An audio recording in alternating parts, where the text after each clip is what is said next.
আমি না, সবাই ফেসে যাবি তোরা। এরম কথা বলবেন না স্যার, অত চিন্তা করার কিছু নেই স্যার। Okay sir.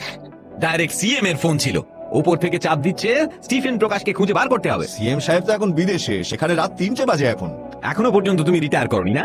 বিদেশে কি মোবাইল হয় না? লোকে রাত্রিরে ওঠে না? রাত্রিরে উঠে লোকে ফোন করে না? বাথরুম করতে উঠে সিএম রাত্রিরে আমাকে ফোন করলো, আর কিছু বলবো? এরপর কি কাজটা করবে না শুধু বক বক করে যাবে?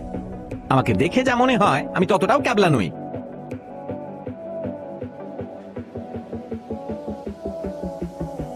আপনার ডায়াল করা নম্বর এখন নেটওয়ার্ক সীমানার বাইরে আছে। বাবা, দয়া করে কিছুক্ষণ পরে ফোন করুন। বাবা।